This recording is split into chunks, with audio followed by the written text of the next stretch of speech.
Welcome to Matters Financial and Geopolitical from a Frontier. Good to be back. I was in Doha for this Doha Forum from Friday through this morning, and really was a tremendous event. Their hospitality is second to none, and their efficiency actually is pretty amazing as well. I wrote a piece over the weekend, Qatar punching beyond its size. Take a look at that article, because I've been before at the time of the Second Gulf War, then again in 2011 with Al Jazeera, and then this time. I'll put up a photograph of the Emir of Qatar and President Ashraf Ghani.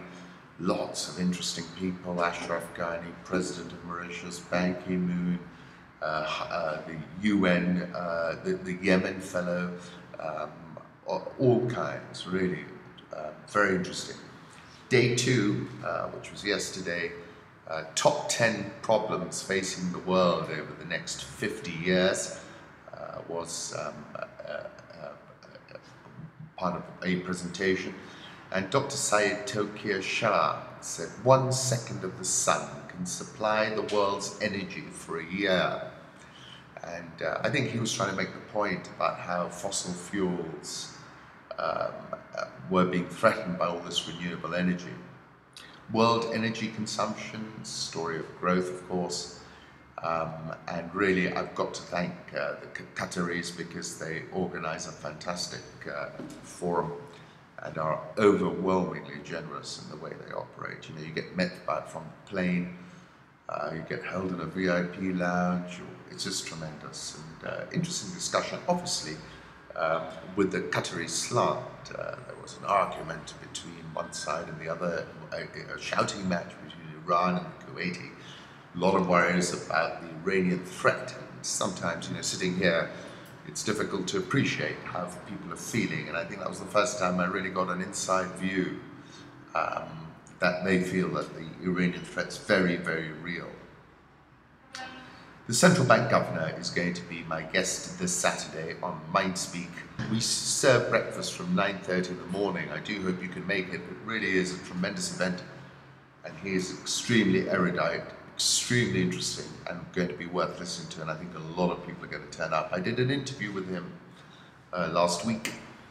Take a look at that, because we covered a lot of points, and I still think there's good content in there. He described the internet as being like wildfire. We were discussing how, you know, previously you'd physically have to go to a bank to withdraw your money, and now bank run just happens at the tap of a phone, for example. So Saturday it is, and I hope you can be there. He's erudite, he's literary, he's transparent and frank, and a bit ahead of the curve. I was responding to a question from someone at The Nation, and I said, you know, he's the preeminent central banker now in sub-Saharan Africa, and he's done that in a very short space of time. Pretty amazing. Macro thoughts, time to be long the dollar and short just about everything else except the yen. Home thoughts, Hargao at Shang Palace. This is in Abu Dhabi. This is talking about the cuisine in Abu Dhabi. Pretty tasty it looked to me too. ISIS bombed Syrian coastal cities, 148 killed, and Syria's blaming Turkey, Qatar, Saudi Arabia for that deadly bombing. Sana said the attacks constituted a serious escalation. Ministry asserted that these terrorist bombings constitute a serious escalation by the extremists and malicious regimes of Riyadh, Ankara and Doha, the report said. Turkey, Qatar and Saudi Arabia support various rebel forces in Syria, but are part of an international coalition battling IS. President Obama dropped in for pork soup, stunning the Vietnam street shop owner. He's pretty good at that, isn't he? Currency markets, euro 111.80, dollar index 95.45, Japanese yen 109.67. The pound has had a strong session. Earlier when I just got in after having a shower at home and a shave, the pound was around 145.37. We're now at 145.85. Aussie 0.7165, India rupee 67. 0.695, South Korean won 1194.06, Rial 357.09, Egyptian pound 887.06, and the South African rand 15.8348. Essentially, I think the Fed seems to be a little bit more earnest about the rate hike business for a change after last year's dilly-dallying, and I think there's a growing realization that if they don't go now, they'll never go. So I do think there is a very strong likelihood of a rate hike in June. And therefore the dollar index, which you remember broke through that key level of mine of 93, but is now at 95.45. And I think you continue to buy the index because the Fed's going to pull the trigger not once, but probably twice. Euro dollar, this is all about the interest rate differential, last trading at 111.77. I think this is, we're going to see a weaker euro because of that interest rate differential. Commodity markets, now I know I got bullish about gold and I was telling you all to buy it, but essentially that's broken down as well. 1243.50 when I checked last, now 1242.05. And I think that's now going to run down to about 1200. The question is, Weinberg said, is OPEC dead or just in a coma? I take you back to October 2014 when I said it is the US that is the new price setter for the oil markets. And this is a deep and important geopolitical development, and indeed it is. Saudi financial crisis could leave oil at $25. This is the Telegraph saying contractors face being paid in IOUs, facing a vicious liquidity squeeze as capital continues to leak out of the country with a sharp contraction of the money supply and mounting stress in the banking system. 3-month interbank offered rates in Riyadh have suddenly begun to spiral upwards, reaching the highest since the Lehman crisis in 2008. Reports that the Saudi government is to pay contractors with tradable IOUs show how acute the situation is becoming. The debt-crippled bin Laden group is laying off 50,000 construction workers as austerity bites in earnest. Societe Generale's currency team has advised clients to short the Saudi Riyal, betting that the country will be forced to ditch its long-standing dollar peg, a move that could set off a cutthroat battle for global share in the oil markets. Francisco Blanche from Bank of America said a rupture of the peg is this year's #1 black swan event and would cause oil prices to collapse to $25 a barrel, and they're looking a bit ropey now actually. Feel as if they could break down quite dramatically. Country's reserves are $582 billion. In theory, ample if they're really liquid. That is not the immediate issue. The problem for the Saudi central bank is that reserve depletion automatically tightens monetary policy. Bank deposits are contracting, so is the M2 money supply. Adam Longson from Morgan Stanley said quant funds have taken out big positions in Brent crude. If trends reverse, could be a catalyst for liquidation. I think the trend has reversed, and I'll remind you of the day when Brent got just above 50, momentarily to about 50.10, 50.15, and then we haven't seen that level again. Oil rally is now at a make or break juncture. And I take you back to 2015 when I said the end is nigh for crude oil and oil producers from Caracas to Luanda, from Riyadh to Abuja. And I said then oil-based economies are going to contract, currencies which have already collapsed are going to be routed, and Greek-style austerity will be the order of the day. The meltdown is coming. And that's what that article in the Telegraph was telling us. Crude oil, I'll put up a 1-month chart. I think we've topped out here.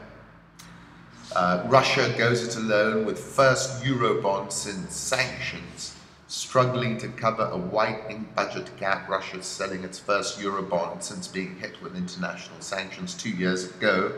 State bank VTB Capital is the sole organizer of the deal after the US and European Union warned foreign banks against participating. Russia said in its prospectus on Monday that none of the proceeds would go to entities subject to US and EU restrictions. But there are issues. There's no assurance that the bonds would be eligible for major international clearing systems such as Euroclear and Clearstream. And if they're not, that means, those folks won't be buying.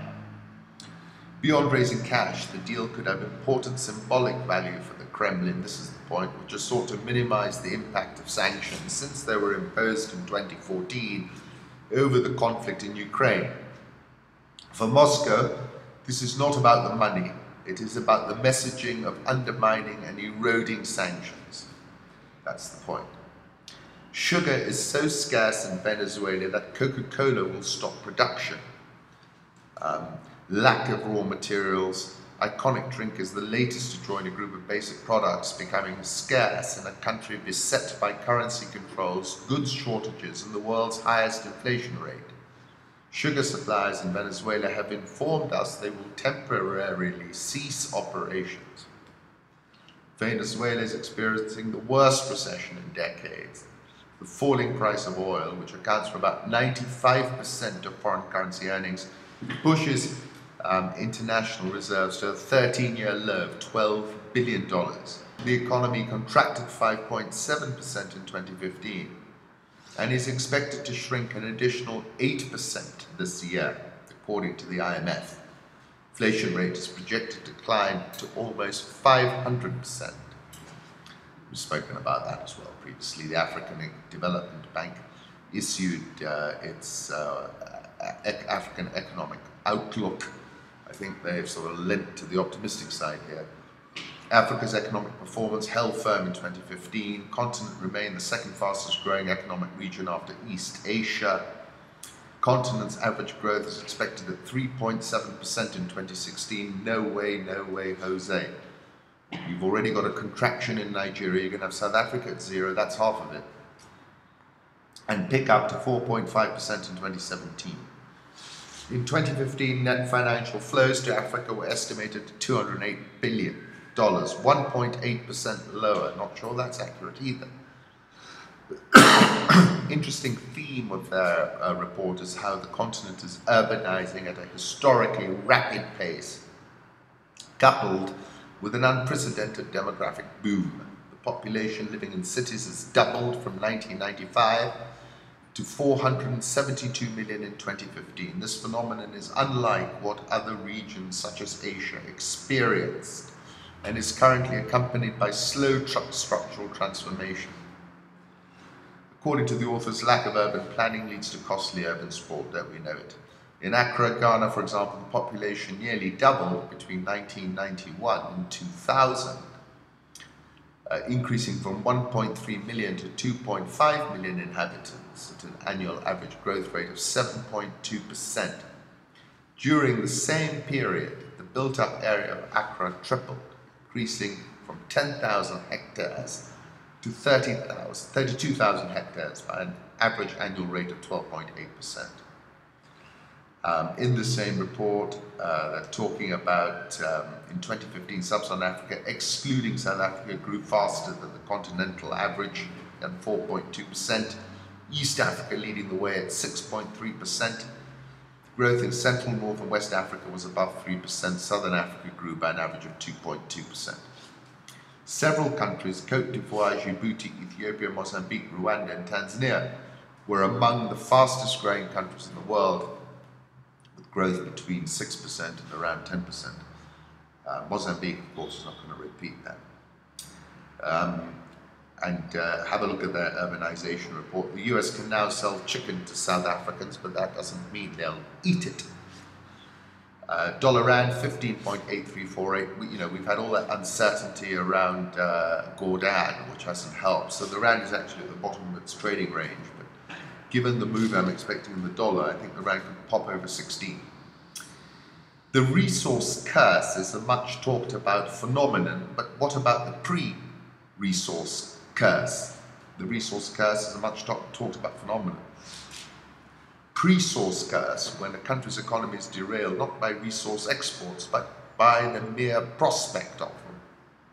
Mozambique, latest country, To fall victim to all this, to this ill, the government took out more than $2 billion in secret state-backed loans in 2013 and 2014 on the assumption they would be easy to repay once gas revenues from its giant Rovuma Basin started flowing in 2018. But that date always looked optimistic.